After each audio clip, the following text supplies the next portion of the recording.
Welcome to Off Track, the motorcycle racing podcast, brought to you in proud partnership with J&S Accessories and B-Moto Motorcycle Insurance. Looking at the next step when you moved up into 500cc GP with the Shell Advance team, for me, that's a fascinating time because you were teammates with Chris Walker.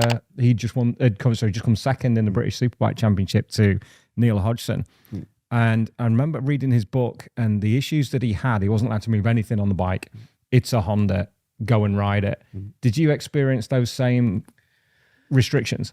From my side of it, I didn't have any problems because I had no experience. I was 17. I just got off a 125 of the year that I just had. I rocked up at a test on a V-twin 500 and I was loving life. You know, we was living in SRT. It was just great.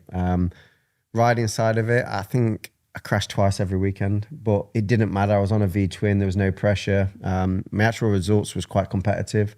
And obviously, Chris, at the time where he was at, he was expected to perform. You know, he was the lead rider. The bike that year for him wasn't the best. You know, it had its issues, and he was very superbike related. So I know it didn't work out for him in that year. I got upgraded to the V4 halfway through the year and just crashed its brains out. But from my point of view, for how hard that was and all the injuries that I got that year, I learnt more that year than I've ever done. And you know, having the likes of Capirossi and Rossi and Barros coming to me with their data and helping, and as a 17-year-old kid with, you know, all I did was just twist the throttle as hard as I could. It was a lot to learn and a lot of injuries, but you know, I could have stopped in England and become British champion, but I learnt more that year by doing what I did, being with HRC. It was, you know, definitely a massive learning curve. As just before I just drop you in on there, Ben, it was one of the few remaining riders that's ridden an NSR 500. Well, up until Rossi retiring, we was the last two people to ride a 500 two-stroke, and now he's retired. I'm the last remaining. So there you go. That's fantastic. I didn't think there were many left, but I think you were the last one to actually have ridden an NSR 500.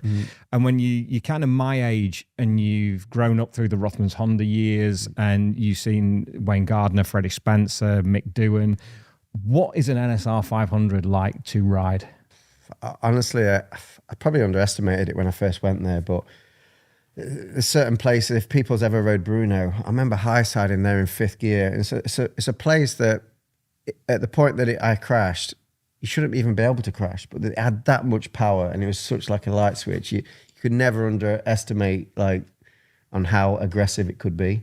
And just when you think you're all good and you're on a straight and you twist the throttle, you just can't do that, you know. And at any point it can high side you, and I did several times. So yeah, it was, and it was amazing. And coming from a 125 where you do just twist it as hard as you can to having that amount of power, two-stroke, the light bike, it was, it was a big learning curve. Could you appreciate it enough at the time of the history that you were riding?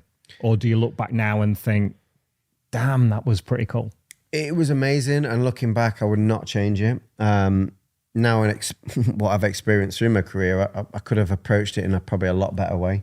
I felt a little bit unfortunate at the same time because it was the last year of the two-strokes. So, you know, I actually was a top V-twin rider, you know, got in top 10s in my first year as a 17-year-old, but the year after, everything went four-strokes. A lot of the teams disappeared because they didn't all go with the four-stroke way. So I had to come back to basically back to 250s off the back of that. And at the time, you know, I was a little bit disappointed because I felt that this is where I want to be. This is what I wanted to do. And I never got to stay in that paddock on the full factory MotoGP bike.